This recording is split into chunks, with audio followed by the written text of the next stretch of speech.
Assalamualaikum warahmatullahi wabarakatuh. Perkenalkan, nama saya Fatan Al-Sauki, NIM 24073108 dari Prodi Pendidikan Teknik Otomotif. Baiklah, saya akan membuat tugas UTS DDIP.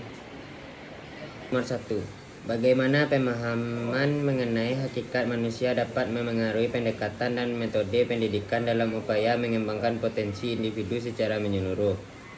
Pemahaman tentang hakikat manusia sebagai makhluk monopluralis memiliki dimensi individu, sosial, susila, dan religius.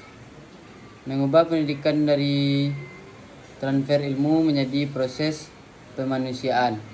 Pertama, ada pendekatan humanistik.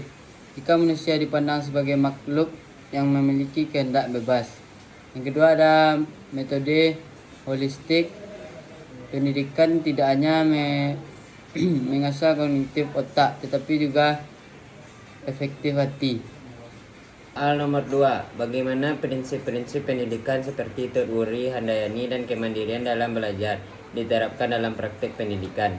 Yang pertama, teori Handayani, yaitu pendidikan memberikan kebebasan kepada siswa untuk belajar, namun tetap mengamati dan memberikan arahan jika siswa melakukan kesalahan yang membahayakan. Guru berperan sebagai fasilitator, bukan instruktur otoriter.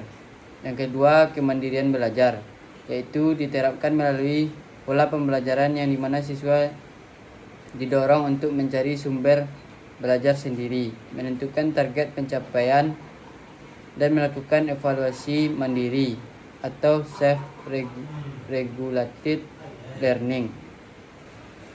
Soal nomor 3. Bagaimana implementasi masing-masing pilar pendidikan seperti learning to know, learning to do, learning to be, learning to live together, dan learning to believe in God dapat diterapkan dalam sistem pendidikan untuk mengembangkan peserta didik yang berkarakter? Yang pertama ada learning to know, yaitu tentunya literasi, riset kecil, dan rasa ingin tahu.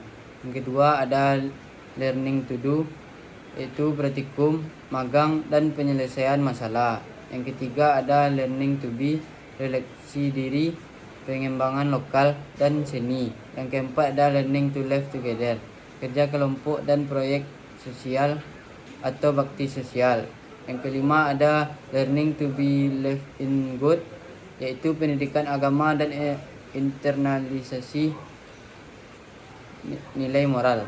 Soal nomor 4. Bagaimana fungsi dan tujuan dasar sistem pendidikan nasional diterapkan dalam jalur dan jenjang pendidikan?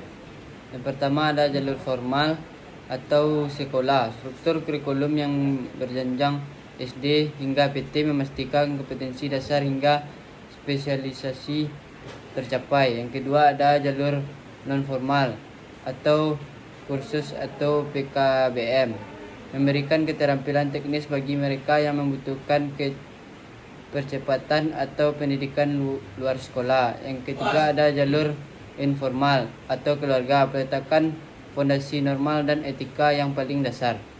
Soal nomor 5. Bagaimana setiap komponen dalam sistem pendidikan seperti tujuan pendidik, peserta didik, dan metode saling mendukung untuk mencapai hasil pendidikan yang berkualitas? Yang pertama tujuan, memberikan arah dan target yang jelas. Yang kedua pendidik, sebagai mesin penggerak yang menerjemahkan kurikulum menjadi pengalaman belajar. Yang ketiga peserta didik, sebagai subjektif aktif yang membawa input. Yang keempat metode, sebagai jabatan atau alat jembatan kira pantik jabatan. Ay, la pantik ang panit tangan ni macam Lihat gila. Lihat semua. Soal nomor 5. Bagaimana setiap Berang ikut dulu. Empat lah. Nah, soal nomor 5. Bagaimana setiap komponen dalam sistem pendidikan seperti tujuan, pendidik, peserta didik, dan metode saling mendukung untuk mencapai hasil pendidikan yang berkualitas? yang pertama tujuan, memberikan arah dan target yang jelas. Yang kedua, pendidik sebagai mesin penggerak yang menerjemahkan kurikulum menjadi pengalaman belajar yang inspiratif. Yang ketiga, peserta didik sebagai subjek aktif yang membawa input potensi untuk diproses. Yang keempat, metode sebagai jembatan atau alat yang menyesuaikan materi dengan gaya belajar siswa. Jadi intinya, jika satu komponen lemah, misalnya metode yang kaku atau pendidik yang kurang kompeten, maka pencapaian tujuan pendidikan yang berkualitas akan terhambat meskipun fasilitas lainnya tercapai atau memadai. Matiku dia.